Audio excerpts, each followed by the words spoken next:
ನಮ್ಮ ಪೂಜ್ಯ ಜಗದ್ಗುರು ಶ್ರೀ ಕೃಷ್ಣಯ್ಯ ಭವಾನಂದ ಸ್ವಾಮೀಜಿಯವರ ಚರಣ ಕಮಲಗಳಿಗೆ ನಮಸ್ಕರಿಸಿಕೊಡುತ್ತಾ ನೆರೆದಿರುವಂಥ ಎಲ್ರಿಗೂ ಕೂಡ ನನ್ನ ಭಕ್ತಿಪೂರ್ವಕ ನಮಸ್ಕಾರಗಳು. ಇಲ್ಲಿ ಬಿಸಿಲಲ್ಲಿ ಕುಳಿತವರಿಗೆ ಇಲ್ಲಿ ನೆರಳಲ್ಲಿ ಕುಳಿತವರು ಒಂದು ಚಪ್ಪಾಳೆ ಹೊಡಿಬೇಕು ಅಂತ ನಾನು ವಿನಂತಿ ಮಾಡ್ಕೊಳ್ತೇನೆ. ಬಿಸಿಲಷ್ಟೇ ಅಲ್ಲ, ಈ ಹಿಂದೂ ಧರ್ಮಕ್ಕೋಸ್ಕರ, ಈ ಹಿಂದೂ ಸಮಾಜಕ್ಕೋಸ್ಕರ, ಇದರ ಅಭ್ಯುದಯಕ್ಕೋಸ್ಕರ ಬೆಂಕಿಯಲ್ಲಿ ಬೆಂದಂತ ಹುತಾತ್ಮರನ್ನು ಕೂಡ ನಾವು ಈ ಸಂದರ್ಭದಲ್ಲಿ ನೆನಪು ಮಾಡಿಕೊಳ್ಬೇಕು. ಬಂಧುಗಳೇ, ಎಲ್ಲ ಒಂದು ಕಡೆ ಅನ್ಸುತ್ತೆ ನನಗೆ, ನಿಮ್ಮನ್ನೆಲ್ಲ ನೋಡಿದಾಗ ನನ್ನನ್ನು ಸೇರಿಸ್ಕೊಂಡು ನಾವೆಲ್ಲ ಹುಚ್ಚರು ಅಂತೇಳಿ. ಹುಚ್ಚುತನ ಇಲ್ಲದವ ಹೆಚ್ಚೇನು ಮಾಡಲಾರ ಅಂತೇಳಿ ಒಂದು ಮಾತಿದೆ. ಡಾಕ್ಟರ್ ಜಿ 100 ವರ್ಷಗಳ ಹಿಂದೆ ರಾಷ್ಟ್ರೀಯ ಸ್ವಯಂ ಸೇವಕ ಸಂಘವನ್ನ ಕಟ್ಟುವಂತ ಸಂದರ್ಭದಲ್ಲಿ ಒಂದಿಷ್ಟು ಮಕ್ಕಳನ್ನ ಕಲೆ ಹಾಕಿಕೊಂಡು ರಸ್ತೆಯಲ್ಲಿದ್ದ ಕಸಗಳನ್ನ ಎತ್ತುತ್ತಾ ಇದ್ರಂತೆ.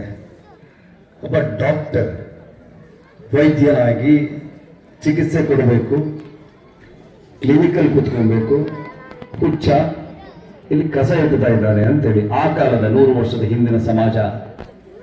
ಆಗ ಡಾಕ್ಟರ್ ಜಿ ಹೇಳ್ತಾರಂತೆ, ಹೌದು, ನನಗೆ ಹುಚ್ಚಿದೆ.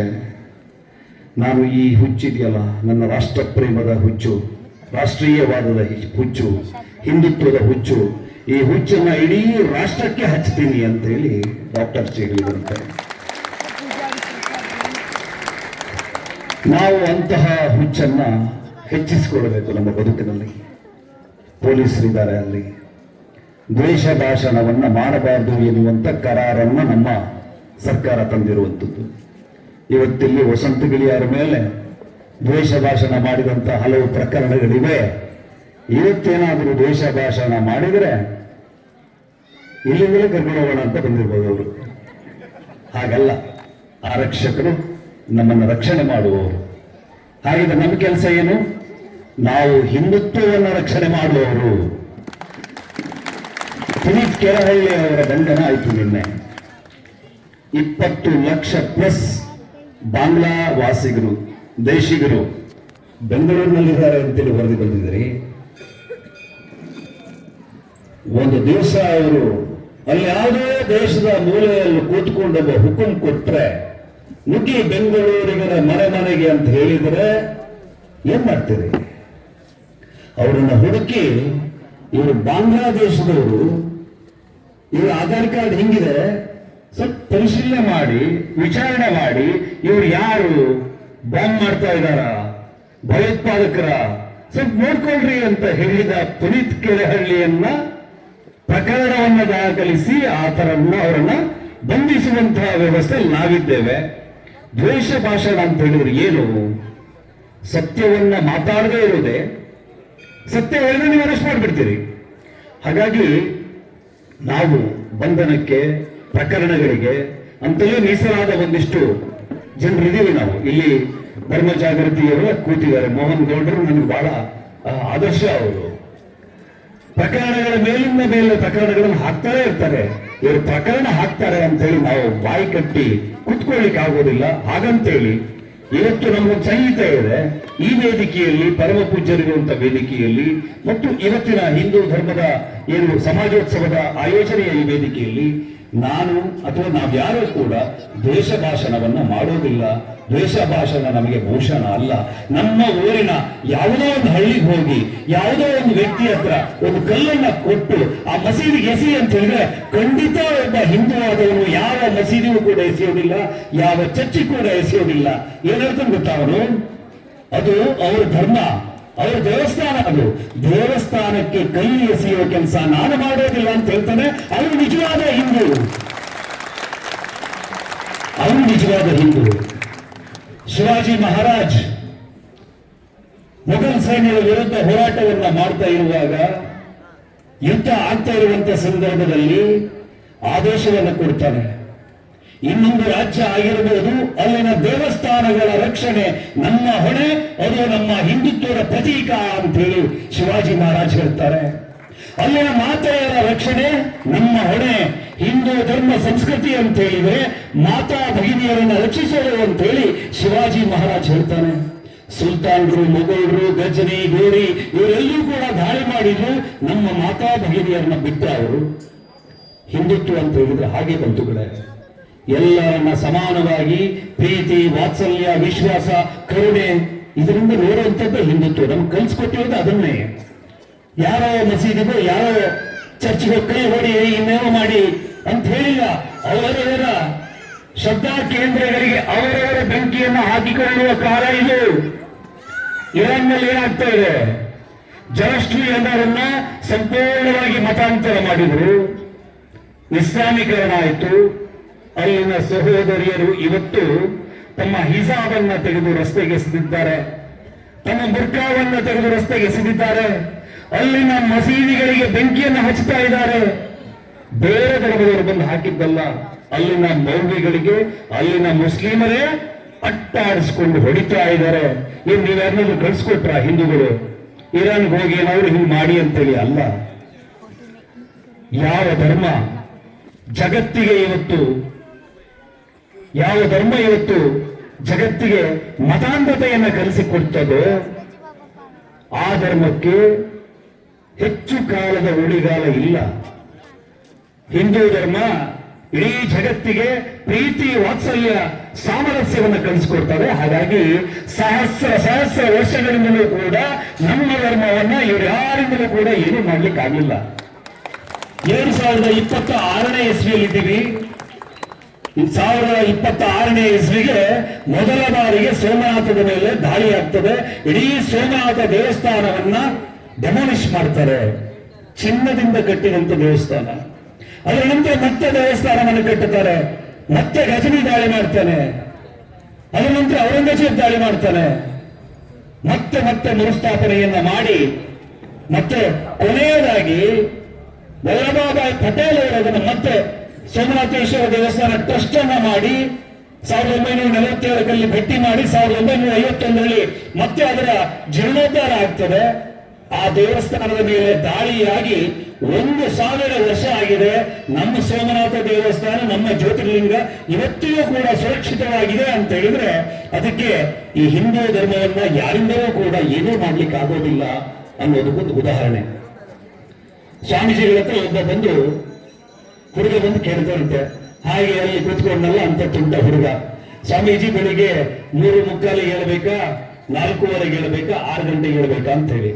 ಸ್ವಾಮೀಜಿ ಅವರು ಹೇಳ್ತಾರಂತೆ, ನೀನು ಎಷ್ಟು ಗಂಟೆಗಾದ್ರೂ ಹೇಳಪ್ಪ, ಆದರೆ ಎದ್ದ ಮೇಲಾದ್ರೂ ಎದ್ದು ಹೇಳು ಅಂತ ಹೇಳ್ತಾರಂತೆ. ಚಕ್ರವರ್ತಿ ಸುಲಿಬೆಲೆಯನ್ನ ಇದ್ರ ಬಹಳ ಚೆನ್ನಾಗಿ ಹೇಳಿದ್ರು. ಎದ್ದ ಮೇಲೆ ಎದ್ದಿರೋದು ಅಂತ ಹೇಳಿದ್ರು ಏನು? ಹಿಂದೂ ಒಬ್ಬ ಹಿಂದೂವಾಗಿ ಜಾಗೃತನಾಗುವಂಥದ್ದು ಎದ್ದ ಮೇಲೆ ಎದ್ದಿರುವಂಥದ್ದು. ಇವತ್ತು ಯಾವುದೋ ಒಂದು ಧರ್ಮ ನನ್ನ ಪುಸ್ತಕದಲ್ಲಿ ಎಂದು ಬರೆದಿದೆ, ಇದಕ್ಕೆ ವಿರುದ್ಧವಾಗಿ ನಡೆದರೆ ನಿನ್ನ ಶಿರವನ್ನ ಛೇದ ಮಾಡ್ತೀನಿ ಅಂತ ಹೇಳುತ್ತೆ.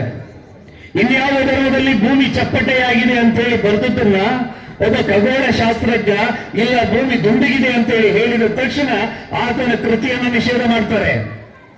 ಆದ್ರೆ ಹಿಂದೂ ಧರ್ಮ ಹಾಗಲ್ಲ ಬಂಧುಗಳೇ. ಹಿಂದೂ ಧರ್ಮದ ಬಗ್ಗೆ ಯಾರು ಬೇಕಿದ್ರೆ ಯಾವ ಪ್ರಶ್ನೆಯನ್ನು ಕೂಡ ಯಾವ ಸಂದರ್ಭದಲ್ಲೂ ಎತ್ತಬಹುದು. ಚಾರ್ವಾಕರಿದ್ರು ನಮ್ಮ ಧರ್ಮದಲ್ಲಿ. ನಮ್ಮನ್ನ ನಾವೇ ಪ್ರಶ್ನೆ ಮಾಡಿಕೊಂಡು ಯಾವುದು ಸತ್ಯ ಯಾವುದು ಸತ್ವ ಎನ್ನುವುದನ್ನು ತಿಳ್ಕೊಂಡು ಮತ್ತೆ ಮತ್ತೆ ನಾವು ಪುನರುತ್ಥಾನಗೊಂಡಂತ ಧರ್ಮ ಹಿಂದೂ ಧರ್ಮ. ನಮ್ಮ ಧರ್ಮದ ಸಂರಕ್ಷಣೆ ನಮ್ಮೆಲ್ಲರ ಹೊಣೆ. ಆದರೆ ಈ ಸಾರಿ ಹಿಂದೂ ಸಮಾಜೋತ್ಸವ ಅಥವಾ ಹಿಂದೂ ಸಮಾಜೋತ್ಸವ ಆಯೋಜನಾ ಸಮಿತಿಯ ಜವಾಬ್ದಾರಿ ಏನಿದೆ ಕೇಳಿದರೆ, ನಾವು ಪಂಚ ಪರಿವರ್ತನೆಗಳನ್ನು ನಮ್ಮ ಬದುಕಿನಲ್ಲಿ ಅಳವಡಿಸಿಕೊಳ್ಳಬೇಕು. ಸಾಮರಸ್ಯದಿಂದ ಬದುಕನ್ನು ಕಟ್ಟಿಕೊಳ್ಳಬೇಕು. ಜಾತಿ ಭೇದಗಳನ್ನು ಹೋಗಲಾಡಿಸಿ ನಾವೆಲ್ಲ ಹಿಂದೂ, ನಾವೆಲ್ಲ ಒಂದು ಅಂತೇಳಿ ಬಾಯಲ್ಲಿ ಹೇಳ್ತಾ ಘೋಷಣೆ ಕೊಟ್ಟಿದ್ರೆ ಸಾಕಾಗತ್ತಾ? ನಾವೆಲ್ಲ ಹಿಂದೂ, ಈ ಭಾವನೆ ಬರೀ ಅಕ್ಷರಗಳಿದ್ರಾಗೋದಿಲ್ಲ, ಅದು ಭಾವನೆ ನಮ್ಮ ಬದುಕಿಗೆ ನಾವು ಅಳವಡಿಸಿಕೊಳ್ಬೇಕು. ನಿಮ್ಗೆ ಗೊತ್ತಿದೆ, ನಾವು ದೇವಸ್ಥಾನದ ಮಡಿಲಲ್ಲಿದ್ದೇವೆ. ನಮ್ಮ ದೇವಸ್ಥಾನ ಅಂತ ಹೇಳಿದ್ರೆ ಅದು ಧಾರ್ಮಿಕ ಶ್ರದ್ಧಾ ಕೇಂದ್ರ ಅಂತ ಹೇಳಿದ್ರೆ ಎಲ್ಲ ವ್ಯವಸ್ಥೆಯನ್ನು, ಈ ಸಮಾಜದ ಎಲ್ಲ ವ್ಯವಸ್ಥೆಯನ್ನ ಏಕೀಕರಣಗೊಳಿಸಿಕೊಂಡು ನಡೆಸ್ಕೊಂಡು ಹೋಗುವಂತ ಒಂದು ಸಹಬಾಳ್ವೆಯಿಂದ ನಡೆಸ್ಕೊಂಡು ಹೋಗುವಂತ ಒಂದು ಶ್ರದ್ಧಾ ಕೇಂದ್ರ. ನಮ್ಮ ತಂತ್ರ ಸಮುಚ್ಚಯದ ಆಧಾರದಲ್ಲಿ ಅದನ್ನ ಕಟ್ಟಿರ್ತಾರೆ. ಅದಕ್ಕೊಂದು ವಾಸ್ತುಶಾಸ್ತ್ರ, ಶಿಲ್ಪಶಾಸ್ತ್ರ ಎಲ್ಲ ಇದೆ. ಎಲ್ಲೆಲ್ಲ ದೇವಸ್ಥಾನಗಳು ಮಾಡೋಕ್ಕಾಗೋದಿಲ್ಲ. ಎಲ್ಲಿ ಡಿವೈನ್ ಸ್ಪೆಕ್ಟ್ರಮ್ ಇದೆ, ಎಲ್ಲಿ ಒಂದು ವಿಶೇಷವಾದಂತ ಚೈತನ್ಯ, ಎಲ್ಲಿ ಒಂದು ದೈವಿ ತರಂಗಗಳಿವೆ, ಅಲ್ಲಿ ದೇವಸ್ಥಾನಗಳನ್ನು ಮಾಡ್ತಾ ಇದ್ರು. ದೇವಸ್ಥಾನದ ಕ್ರಮಗಳು ಹೇಗಿತ್ತು? ಒಬ್ಬ ಗೊಳ್ಳ ಕರೆದುಕೊಟ್ಟ ಹಾಲು ಮಾತ್ರ ದೇವಸ್ಥಾನದ ಒಳಗಡೆ ಗರ್ಭಗುಡಿಯಲ್ಲಿ ಇರುವಂತಹ ದೇವರಿಗೆ ಅಭಿಷೇಕ ಮಾಡಬೇಕು ಅಂತ ಹೇಳಿ ಶಾಸ್ತ್ರ ಮಾಡಿದ್ರು. ಗೋವಿಗಳು ಪಲ್ಲಕ್ಕಿಯನ್ನು ಹೊರಬೇಕಿತ್ತು. ಮಡಿವಾಳ ಮಡಿ ಮಾಡಿಕೊಟ್ಟಂತ ವಸ್ತ್ರವನ್ನ ಅರ್ಚಕರು ಉಡಬೇಕಿತ್ತು. ತುಂಬಾ ಕರಾರಗಳಿತ್ತು. ನಾವು ಯಾರನ್ನೂ ಕೂಡ ಮಡಿ ಮೈಲಿಗೆ ಹೆಸರಲ್ಲಿ ಎಂದೂ ಕೂಡ ದೂರ ಇಟ್ಟಿಲ್ಲ. ಗರ್ಭಗುಡಿಯ ಒಳಗಡೆ ಪೂಜೆ ಮಾಡಲಿಕ್ಕೆ ಹೋದಂತ ಅರ್ಚಕ ಇನ್ನೊಬ್ಬ ಅರ್ಚಕರನ್ನು ಕೂಡ ಮುಟ್ಟಿಸಿಕೊಳ್ಳೋದಿಲ್ಲ, ಅವರದ್ದೇ ಜಾತಿಯವರಾದರೂ ಕೂಡ. ಯಾಕೆ? ಒಂದು ಎಲೆಕ್ಟ್ರೋ ಮ್ಯಾಗ್ನೆಟಿಕ್ ಸಿಸ್ಟಮ್ ಇರ್ತದೆ. ನೀವು ಕೊರೋನಾ ಟೈಮಲ್ಲಿ ನೋಡಿದ್ದೀರಿ, ಒಂದು 3 ಫೀಟ್ ಅಂತರ ಬೇಕಪ್ಪ ಅಂತ ಹೇಳಿ, ವೈರಸ್ಸು ಹಬ್ಬಬಾರದು ಅಂತ ಹೇಳಿ. ಅದು ಆ ಸಿಸ್ಟಮ್. ಅದು ಇನ್ನೊಬ್ಬ ನನ್ನ ಮಗ ಓಡಿ ಬಂದ ಅಂತ ಹೇಳಿ ಆ ಪೂಜಾರಿಯವರು ಅರ್ಚಕರು ಮಗನನ್ನ ಅಪ್ಕೊಂಡು ಮುತ್ತು ಕೊಟ್ಟು ಮತ್ತೆ ದೇವಸ್ಥಾನದ ಒಳಗಡೆ ಹೋಗೋದಿಲ್ಲ. ಶಾಸ್ತ್ರದಕ್ಕೆ ಒಪ್ಪೋದಿಲ್ಲ. ಅದು ಜಾತಿಯ ಕಾರಣಕ್ಕೆ ಮಾಡಿರುವಂತದ್ದಲ್ಲ. ನಮ್ಮ ದೇಹದಲ್ಲಿ ಒಂದು ಎಲೆಕ್ಟ್ರೋ ಮ್ಯಾಗ್ನೆಟಿಕ್ ಸಿಸ್ಟಮ್ ಇದೆ. ಸಾಮಾನ್ಯ ಶರೀರ ಒಂದು ಮಂತ್ರ ಶರೀರವಾದಾಗ ಪೂಜೆ ಹೋಗುವ ಮೊದಲು ಆ ಕಡೆ ಕೂತ್ಕೊಂಡು ಅನುಷ್ಠಾನಾದಿಗಳನ್ನ ಮಾಡಿಕೊಂಡು ಇಡೀ ದೇಹದಲ್ಲಿ ಒಂದು ದೈವಿ ತರಂಗಗಳನ್ನು ಅವರು ಅಟ್ರಾಕ್ಟ್ ಮಾಡಿರ್ತಾರೆ. ಅದರ ನಂತರ ಅವರು ಗರ್ಭಗುಡಿ ಒಳಗಡೆ ಹೋಗ್ತಾರೆ. ಸೂಪರ್ ನ್ಯಾಚುರಲ್ ಎನರ್ಜಿ ಆ ಕಳಶದಿಂದ ಕೆಳಗಡೆ ಬರ್ತದೆ. ಕೆಳಗಡೆ ಬಂದು ಆ ಬಿಂಡದ ಮೇಲೆ ಅದು ಪೂರಕ ಆಗ್ತದೆ. ಅದಕ್ಕೆ ಅಭಿಷೇಕಾದಿಗಳನ್ನ ಮಾಡ್ತಾರೆ. ಆ ಎನರ್ಜಿ ಇರುವಂತ ವಾಟರ್, ಇವತ್ತು ವಾಟರ್ ಥೆರಪಿ ಬಗ್ಗೆ ನೀವೆಲ್ಲ ಕೇಳಿದ್ದೀವಿ. ಯಾರೋ ಜಪಾನ್ ನಲ್ಲಿ ವಾಟರ್ ಥೆರಪಿ ಮಾಡಿದ್ರು. ಅದು ಹಿಂಗೆ ಅಂತ ನಾವು ಸ್ಟಡಿ ಮಾಡ್ತಾ ಇದೀವಿ. ಆ ವಾಟರ್ ತೀರ್ಥ ಸಾವಿರ ವರ್ಷದ ಹಿಂದಿನಿಂದಲೂ ಕೂಡ ವಾಟರ್ ಥೆರಪಿ ಬಗ್ಗೆ ನಮಗೆ ಗೊತ್ತಿತ್ತು ಹಿಂದೂಗಳಿಗೆ. ಆ ತೀರ್ಥವನ್ನ ಮಂತ್ರ ಶರೀರ ಏನು ಮಂತ್ರಾರಾಧನೆಯನ್ನ ಮಾಡಿ ಆ ವೈಬ್ರೇಷನ್ ಗಳನ್ನ ತನ್ನ ಒಳಗಡೆ ಅಟ್ರಾಕ್ಟ್ ಮಾಡಿಕೊಂಡು ಆ ದೇವಸ್ಥಾನದಲ್ಲಿರುವಂತಹ ಕಾಸ್ಮಿಕ್ ಎನರ್ಜಿಯನ್ನ ಆ ತೀರ್ಥದ ಮೂಲಕ ಪೂರಣ ಮಾಡಿ ಆ ತೀರ್ಥವನ್ನ ಒಂದು ಪಾಸಿಟಿವ್ ಸೆನ್ಸ್ ಮೂಲಕ ಯಾರಿಗೋ ಕೊಟ್ಟಾಗ ಆ ಎನರ್ಜಿ ಕನೆಕ್ಟಿವಿಟಿ ಇದೆಯಲ್ಲ, ಅದು ನಮ್ಗೆ ಅವತ್ತೇ ಗೊತ್ತಿತ್ತು. ಅಲ್ಟ್ರಾ ಮಾಡರ್ನ್ ಸೈನ್ಸ್ ಎಷ್ಟೋ ವರ್ಷಗಳ ನಂತರ ಅದನ್ನೆಲ್ಲ ಅನ್ವೇಷಣೆ ಮಾಡಕ್ ಶುರು ಮಾಡಿದೆ. ಒಂದು ಓಂಕಾರ ನಾದವನ್ನ ಹೇಳಿದ್ರೆ ನಮ್ಮ ಇಡೀ ದೇಹದಲ್ಲಿ ಯಾವ ತರಂಗಗಳು ಇರ್ತದೆ ಅನ್ನೋದನ್ನ ಇವತ್ತು ಸ್ಟಡಿ ಮಾಡಿ ಹೇಳ್ತಾ ಇದ್ದಾರೆ. ಹೌದು, ಗಾಯತ್ರಿ ಮಂತ್ರ ಹೇಳಿದ್ರೆ ಇಷ್ಟು ಎನರ್ಜಿ ಇದೆ, ಇಷ್ಟು ಬೆನಿಫಿಟ್ಸ್ ಇದೆ. ಲಲಿತಾ ಸಹಸ್ರನಾಮ ಹೇಳಿದ್ರೆ ಆ ಮನುಷ್ಯ ಹಿಂಗೆ ಯಾವ ಸ್ಟೇಜ್ಗೆ ಹೋಗಿ ತಲುಪ್ತಾನೆ ಅಂತ ಹೇಳಿ. ನಮ್ಮ ಪ್ರತಿಯೊಂದು ಮಂತ್ರಗಳಲ್ಲಿ, ನಮ್ಮ ಪ್ರತಿಯೊಂದು ಶಾಸ್ತ್ರಗಳಲ್ಲಿ, ನಮ್ಮ ಪ್ರತಿಯೊಂದು ಆರಾಧನೆಯಲ್ಲಿ, ಮನೆಯ ಅಂಗಳದ ಮುಂದೆ ಹಾಕುವಂತ ರಂಗೋಲಿಯಲ್ಲಿ ಅಲ್ಲಿರೋದು ಹಿಂದುತ್ವ. ಹಿಂದುತ್ವ ಅಂತ ಹೇಳಿದ್ರೆ ಬಂಧುಗಳೇ, ಯಾವುದು ಪುಸ್ತಕದಲ್ಲಿ ಬರೆದಿಟ್ಟಿರುವಂತದ್ದಲ್ಲ. ಈ ಪುಸ್ತಕದಲ್ಲಿ ಹಿಂಗ್ ಬರೆದಿಟ್ಟಿದೆ, ಇದು ಫೈನಲ್, ಅಲ್ಟಿಮೇಟ್. ಇದನ್ನ ಪಾಲನೆ ಮಾಡದಿದ್ರೆ ನೀನು ಹಿಂದೂ ಅಲ್ಲ ಅಂತ ಹೇಳಿ ಯಾವ ದಿವಸವೂ ಕೂಡ, ಯಾವತ್ತೂ ಕೂಡ ಹಿಂದೂ ಧರ್ಮ ಶಾಸ್ತ್ರವನ್ನ ಮಾಡಲಿಲ್ಲ, ಹೇಳಲಿಲ್ಲ. ಯಾರೋ ಮನೆಯ ಮುಂದೆ ಅಂಗಳವನ್ನ ಗುಡಿಸಿ ರಂಗೋಲಿ ಹಾಕ್ತಾರ ಅಂತ ಹೇಳಿದ್ರೆ ಅದು ಹಿಂದೂ ಸಂಸ್ಕೃತಿ. ಯಾರೋ ಪ್ರತಿದಿನ ಮನೆಯಲ್ಲಿ ತಾಳ ಹಿಡಿದು ಭಜನೆ ಮಾಡ್ತಾರೆ ಅಂತ ಹೇಳಿದ್ರೆ ಅದು ಹಿಂದೂ ಧರ್ಮ, ಅದು ಹಿಂದೂ ಸಂಸ್ಕೃತಿಯ ಅಂಗ. ಅದನ್ನೇ ಕೂಡ ಲೇವಡಿ ಮಾಡುವಂತಹ ಪರಿಸ್ಥಿತಿ, ಆ ಹಂತವನ್ನು ನಾವು ದಾಟಿ ಬಂದಿದ್ದೇವೆ. ಈಗ ಜೆನ್ಸಿ ವರ್ಲ್ಡ್ ಇದ್ದೇವೆ. ನಿಮ್ಗೆ ನೋಡಿ, ಸ್ಕಿನ್ನಿಗೆ ಎಷ್ಟು ಪದರಗಳಿವೆ ಅನ್ನೋದನ್ನ ಕೆಲವು ವರ್ಷಗಳ ಹಿಂದೆ ಅಲ್ಟ್ರಾ ಮಾಡರ್ನ್ ಸೈನ್ಸ್ಗೆ ಕೂಡ ಕಂಡು ಹಿಡಿಯಲಿಕ್ಕೆ ಆಗಿರಲಿಲ್ಲ. ಸುಶ್ರುತ ಅವತ್ತೇ ಬರೆದಿಟ್ಟಿದ್ದಾನೆ. ಸಾವಿರ ವರ್ಷಗಳ ಹಿಂದೆ 5 ಲೇಯರ್ಸ್ ಇದೆ ಅಂತೇಳಿ, 7 ಲೇಯರ್ಸ್ ಇದೆ ಅಂತೇಳಿ ಬರೆದಿಟ್ಟಿದ್ದಾನೆ. 200-300 ವರ್ಷದ ಹಿಂದೆ ಗೊತ್ತಾಗಲಿಲ್ಲ. ಹಂಟ್ ಬ್ರದರ್ಸ್ ಈ ಭೂಮಿಯ ಉಗಮ ಹಿಂಗಾಯ್ತು ಅಂತೇಳಿ 450 ಚಿಲ್ಲರೆ ವರ್ಷದ ಹಿಂದೆ ಅದನ್ನು ಇನ್ವೆನ್ಷನ್, ಅದನ್ನು ಸಂಶೋಧನೆ ಮಾಡಿ ಹೇಳ್ತಾರೆ. ಸಾವಿರ ವರ್ಷಗಳ ಹಿಂದೆ ವೇದ ಉಪನಿಷತ್ನಲ್ಲಿ ಹೆಂಗೆ ಭೂಮಿ ಇದರ ಉಗಮ ಹೆಂಗಾಯ್ತು, ಪೃಥ್ವಿಯ ಅಭ್ಯುದಯ ಹೆಂಗಾಯ್ತು, ಅನ್ನ ಹೆಂಗೆ, ಔಷಧಿ ಹೆಂಗೆ, ನೀರು ಹೆಂಗೆ ಕ್ರಿಯೇಷನ್ ಆಯ್ತು. ನಮ್ಮ ಉಪನಿಷತ್ತನ್ನ ನೀವು ಸರಿಯಾಗಿ ಸ್ಟಡಿ ಮಾಡಿದರೆ ಇನ್ನೂ ಕೂಡ ಬಗೆಹರಿಸಲಾಗದ ಅಥವಾ ಈ ಜಗತ್ತಿಗೆ ಗುತ್ತೇ ಇರದಂತ ರಹಸ್ಯಗಳನ್ನ ಅಂದಿನ ಋಷಿ ಮುನಿಗಳು ಕಂಡು ಹಿಡಿದಿದ್ರು. ಪ್ಲಾಸ್ಟಿಕ್ ಸರ್ಜರಿಯನ್ನ ಇಡೀ ಜಗತ್ತಿಗೆ ಕಲಿಸಿಕೊಟ್ಟಂತ ದೇಶ ನನ್ನ ಭಾರತ, ನನ್ನ ಹೆಮ್ಮೆಯ ಹಿಂದೂ ಧರ್ಮದ ಭಾರತ. ಇದು ಜಗತ್ತಿನ ಜನರೆಲ್ಲರೂ ಕೂಡ ಮರ ಪೊಟರೆಗಳಲ್ಲಿ ವಾಸ ಮಾಡುವಂತ ಹೊತ್ತಿಗೆ ನನ್ನ ಜನ, ಈ ಧರ್ಮದ ಜನ ಹರಪ್ಪ ಮ್ಯಾಂಜೋವಾರಂತಹ ಅರಮನೆಗಳಲ್ಲಿ ವಾಸ ಮಾಡ್ತಾ ಇದ್ರು ಬಂಧುಗಳೇ.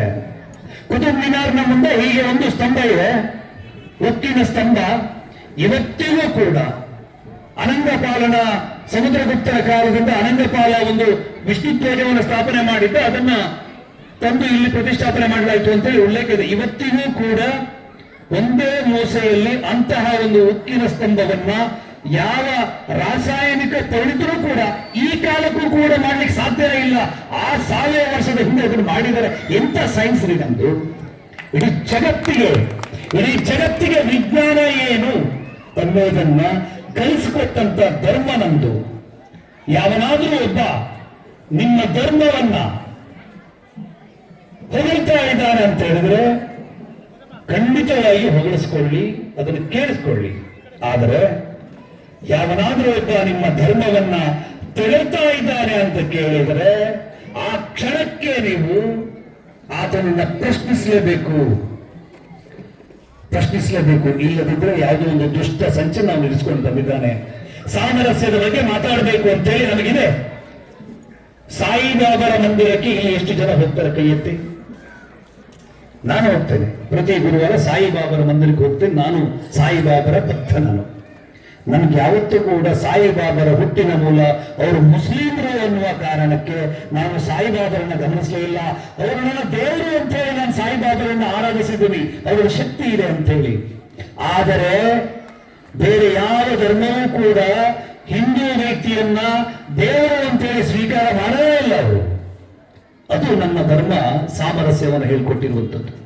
ಶಿಶುನಾಳ ಶರೀಫರ ಪದ್ಯಗಳನ್ನು ನಾನು ಹೇಳ್ತೀನಿ, ಬದುಕಿಗೆ ಅಳವಡಿಸ್ಕೊಳ್ಳೋ ಪ್ರಯತ್ನ ಮಾಡ್ತೇನೆ. ಕಬೀರರ ದೊರೆಗಳನ್ನು ನಾನು ಹೇಳ್ತೀನಿ. ಅವರು ಮುಸ್ಲಿಮ ಅಥವಾ ಕ್ರೈಸ್ತರ ಅಂತ ನಾನು ಪ್ರಶ್ನೆ ಮಾಡೋದಿಲ್ಲ. ಜಗತ್ತಿನ ಯಾವುದೇ ಮೂಲೆಯಿಂದ ಒಳ್ಳೆಯ ವಿಚಾರಗಳಿದೆ, ಅದೆಲ್ಲವೂ ಕೂಡ ನನ್ನ ಕಡೆಗೆ ಬರಲಿ ಅನ್ನೋದನ್ನು ಹೇಳ್ಕೊಟ್ಟಂತ ಧರ್ಮ ಇದ್ರೆ ಅದು ನನ್ನ ಹೆಮ್ಮೆಯ ಹಿಂದೂ ಧರ್ಮ. ಬಂಧುಗಳೇ, ನನ್ನ ಹೆಮ್ಮೆಯ ಹಿಂದೂ ಧರ್ಮ. ಹಿಂದೂ ಧರ್ಮದ ಅಭ್ಯುದಯಕ್ಕೆ ನಾವೇನ್ ಮಾಡಬೇಕು, ಹೋರಾಟ ಮಾಡ್ಬೇಕಾ ಕೇಳಿದ್ರೆ ನೀವೆಲ್ಲರೂ ಪುನೀತಿಕೆ ಹೇಳಿಯೋ ಇನ್ನೊಂದು ಮುತಾಲಿಕ್ಕು ಪ್ರವೀಣ್ ಬಾಯ್ ತೊಗಡಿಯಾರು ಆಗಬೇಕಾಗಿಲ್ಲ. ನಿಮ್ಮ ಮನೆಯ ಮಕ್ಕಳಿಗೆ ಹಿಂದುತ್ವ ಅಂತ ಹೇಳಿದ್ರೆ ಮಗುವೆ, ಇದು ನಮ್ಮ ಸಂಸ್ಕಾರ, ನಮ್ಮ ಪರಂಪರೆ ಅಲ್ಲ. ಆಗ ಹೇಳಿದ್ರು ಹಿರಿಯರು ಇಲ್ಲಿ ಕೂತಿದ್ದಾರೆ, ಸ್ವಾಮಿಗಳಿಗೆ ಮಕ್ಕಳು ಸ್ವಾಮಿಗಳಿಂದ ಫಲವನ್ನ ಸ್ವೀಕಾರ ಮಾಡೋ ಸಂದರ್ಭದಲ್ಲಿ ಆ ಸ್ವಾಮೀಜಿಗಳ ಪಾದಕ್ಕೆ ನಮಸ್ಕಾರ ಮಾಡು, ಆಶೀರ್ವಾದ ತಗೋ ಅಂತೇಳಿ ಹಿಂದೂಗಳು ಕೂತ್ಕೊಂಡು ಒಬ್ರು ಹೇಳ್ಕೊಟ್ರು. ಇದು ನನ್ನ ಧರ್ಮ. ಇದನ್ನ ನಮ್ಮ ಮನೆಯ ಮಕ್ಕಳಿಗೆ ನಾವು ಕಲಿಸ್ಕೊಡಬೇಕು. ಗುರು ಹಿರಿಯರನ್ನ ಹಿಂಗೆ ಗೌರವಿಸಬೇಕು, ನಮ್ಮ ಪರಂಪರೆಯನ್ನು ಹಿಂಗೆ ಗೌರವಿಸಬೇಕು, ನಮ್ಮ ಆರಾಧನಾ ಪದ್ಧತಿಗಳನ್ನು ಹಿಂಗೆ ಗೌರವಿಸಬೇಕು. ಒಂದು ಧರ್ಮ ಹೇಳುತ್ತೆ, ಪ್ರತಿದಿನ 5 ಸಾರಿ ನೀನು ನಮಾಜ್ ಮಾಡಿದ್ರೆ ಮಾತ್ರ ನೀನು ಒಬ್ಬ ನಿಜವಾದ ಮುಸ್ಲಿಂ ಅಂತ ಹೇಳಿ. ನಮ್ಮ ಧರ್ಮದಲ್ಲಿ ನಾವು ಯಾರಿಗೂ ಹೇಳ್ಕೊಡಲ್ವೇ? ಪ್ರತಿದಿನ ಮಗ ಭಜನೆ ಮಾಡು, ಪ್ರತಿದಿನ ನೀನು ದೇವಸ್ಥಾನಕ್ಕೆ ಹೋಗು, ನೀನು ದೇವರನ್ನ ನಿರಾಕರಣೆ ಮಾಡೋಕೆ ಅವಕಾಶ ಕೊಟ್ಟಿದ್ದೀವಿ ನಾವು. ಆದ್ರೆ ನಾನು ನಿಮ್ಮಲ್ಲಿ ವಿನಂತಿ ಮಾಡಿಕೊಳ್ಳೋದು, ನಮ್ಮ ಧಾರ್ಮಿಕ ಶ್ರದ್ಧಾ ಕೇಂದ್ರಗಳಿಗೆ ನಮ್ಮ ಮಕ್ಕಳನ್ನ ಕರ್ಕೊಂಡು ಹೋಗಿ. ನಾನಾಗ್ಲೇ ಹೇಳಿದೆ ನಿಮ್ಗೆ, ಧಾರ್ಮಿಕ ಶ್ರದ್ಧಾ ಕೇಂದ್ರ ಅಂತ ಹೇಳಿದ್ರೆ ಎಲ್ಲ ಒಂದು 40-60 ಸೈಟ್ ಇತ್ತು ಅಂತ ಹೇಳಿ ಅಲ್ಲಿ ನಾವು ಒಂದು ಕಟ್ಟಡವನ್ನು ಕಟ್ಟಿ ಅಲ್ಲೊಂದು ಮೂರ್ತಿಯನ್ನು ಪ್ರತಿಷ್ಠಾಪನೆ ಮಾಡಿರೋದಲ್ಲ. ಎಲ್ಲಿ ಒಂದು ದೈವಿ ತರಂಗಗಳಿವೆ, ಎಲ್ಲಿ ಶಕ್ತಿ ಸಂಚಯನ ಇದೆ, ಇಲ್ಲಿ ಅದ್ಭುತವಾದಂತ ಎನರ್ಜಿ ಇದೆ. ಆ ಎನರ್ಜಿ ಪಾಯಿಂಟ್ಗಳನ್ನು ನಮ್ಮ ಋಷಿ ಮುನಿಗಳು, ನಮ್ಮ ಹಿಂದಿನವರು ಅದನ್ನೆಲ್ಲ ಅನ್ವೇಷಣೆ ಮಾಡಿ ಅಲ್ಲಿ ದೇವಸ್ಥಾನಗಳನ್ನ ನಿರ್ಮಾಣ ಮಾಡಿರುವಂಥದ್ದು. ದೇವಸ್ಥಾನಕ್ಕೆ ನಿಮ್ಮ ಮಕ್ಕಳು ಹೋಗಿ ಕೂತ್ಕೊಂಡು 5 ನಿಮಿಷ ಆ ಮಕ್ಕಳ ಮನಸ್ಸಿನ ಒಳಗಡೆ ಇರುವಂತಹ ಪ್ರಾರ್ಥನೆಯನ್ನ, ಒಂದು ಸಂಕಲ್ಪವನ್ನ ಮಾಡಿದ್ರೆ ಅಷ್ಟು ದೇವತೆಗಳು ಅಷ್ಟು ಅಂತಾರೆ, ಅಷ್ಟು ಎನರ್ಜಿ ಇರುವಂತ ಜಾಗ ದೇವಸ್ಥಾನ. ನಮ್ಮ ಇಸ್ಕಾನ್ ಟೆಂಪಲ್ ಮೇಲೆ ಇವತ್ತು ವಿಶ್ವದಾದ್ಯಂತ ಒಂದು ಸಂಚು ನಡೀತು, ನಾವು ಅದನ್ನು ನೋಡ್ತಾ ಕೂತ್ಕೊಂಡ್ವಿ. ಇಶಾ ಫೌಂಡೇಶನ್ ಮೇಲೆ ಸಂಚು ನಡೀತು, ಸದ್ಗುರುವರ ವಿರುದ್ಧ ಷಡ್ಯಂತ್ರಗಳನ್ನ ಮಾಡಿದ್ರು, ನಾವು ನೋಡ್ತಾ ಕೂತ್ಕೊಂಡ್ವಿ. ಶಬರಿಮಲೆ ಮೇಲೆ ಹಿಂದೂ ವಿರೋಧಿಗಳು ಸಂಘಟಿತರಾಗಿ ದಾಳಿಯನ್ನ ಮಾಡಿದರು, ಶಬರಿಮಲೆ ವಿರುದ್ಧ ಅಪಪ್ರಚಾರಗಳನ್ನ ಹರಿಬಿಟ್ರು, ನಾವು ನೋಡ್ತಾ ಕೂತ್ಕೊಂಡ್ವಿ. ಟಿವಿಯಲ್ಲಿ ನೋಡಿದ್ವಿ, ಹೌದಂತೆ ಹಿಂಗಂತೆ ಹಂಗಂತೆ. ನಮ್ಮದೇ ನೆಲದ ಕರ್ನಾಟಕದ ಪ್ರಸಿದ್ಧ ತೀರ್ಥಕ್ಷೇತ್ರ, ಪವಿತ್ರ ಕ್ಷೇತ್ರ ಧರ್ಮಸ್ಥಳದ ಮೇಲೆ ಬೇರೆಗೆ ದಾಳಿಯನ್ನ ಮಾಡ್ಲಿಕ್ಕೆ ಬಂತು.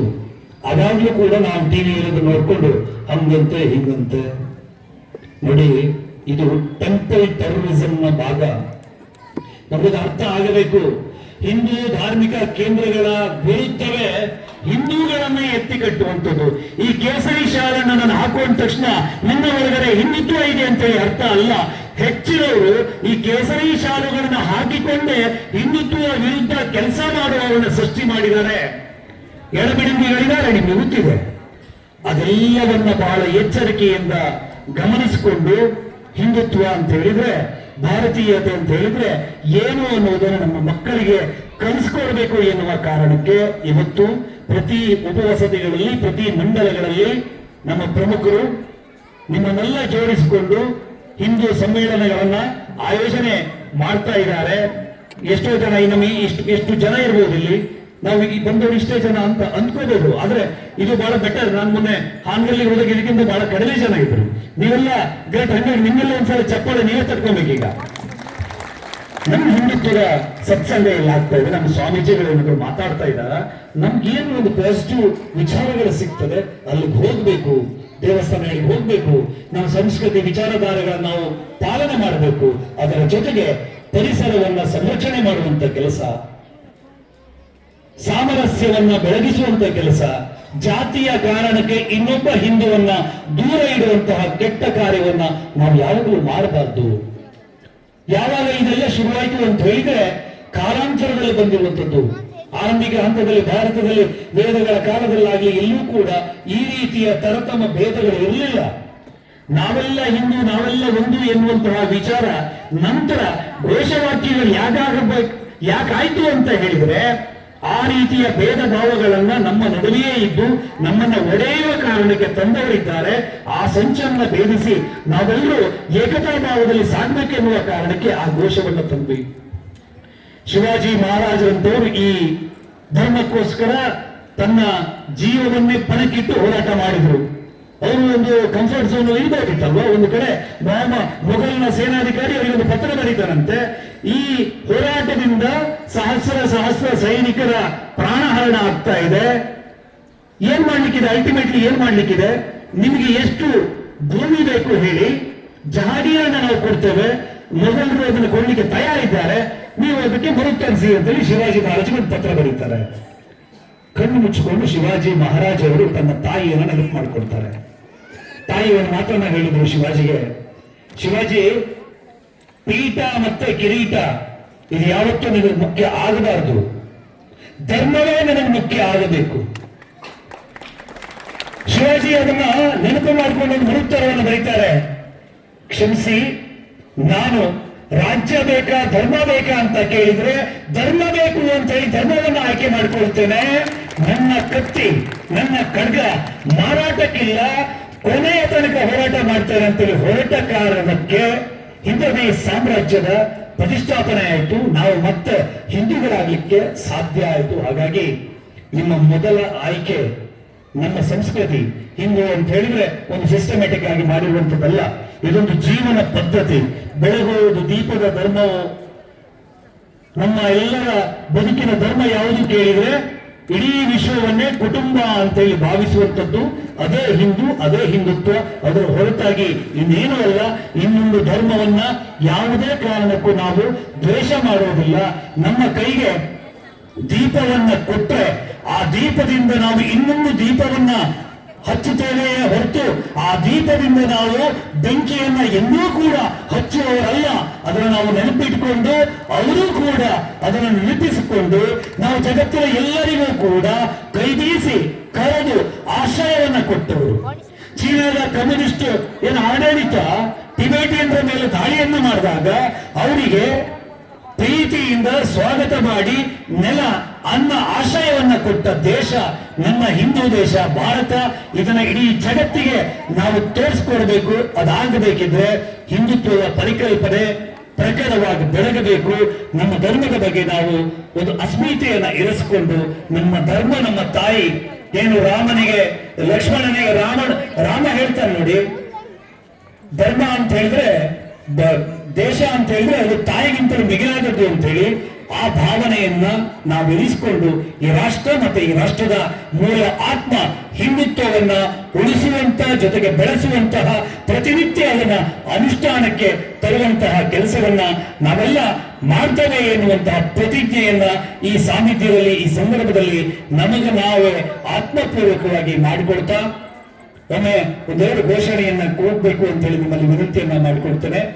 ಬೋಲೋ ಭಾರತ್ ಮಾತಾ ಕಿ ವಂದೇ ಮಾತರಂ ವಂದೇ ಮಾತರಂ ಜೈ ಶ್ರೀರಾಮ್ ಜೈ ಶ್ರೀರಾಮ್ ಛತ್ರಪತಿ ಶಿವಾಜಿ ಮಹಾರಾಜ್ ಕಿ ಛತ್ರಪತಿ ಶಿವಾಜಿ ಮಹಾರಾಜ್ ಕಿ ಆಲಿಸಿದ ಅದು ಬಿಸಿಲಲ್ಲಿ ಕೂತ್ಕೊಂಡಿದೆ. ನಿಮ್ಮೆಲ್ಲರಿಗೂ ಮಾತಾ ಭಗಿನಿಯರಿಗೆ, ಎಲ್ಲ ಹಿರಿಯರಿಗೆ, ಎಲ್ಲ ಸಜ್ಜನ ಹಿಂದೂ ಬಂಧುಗಳಿಗೆ, ಪೂಜನೀಯ ಸ್ವಾಮೀಜಿಗಳಿಗೆ ಮತ್ತೆ ನನ್ನ ತುಂಟ ಪುಟಾಣಿಗಳಿಗೆ ನಮಸ್ಕಾರವನ್ನು ಸಲ್ಲಿಸ್ತಾ ನನ್ನ ಮಾತನ್ನು ಮುಗಿಸ್ತೇನೆ. ಜೈ ಹಿಂದ್.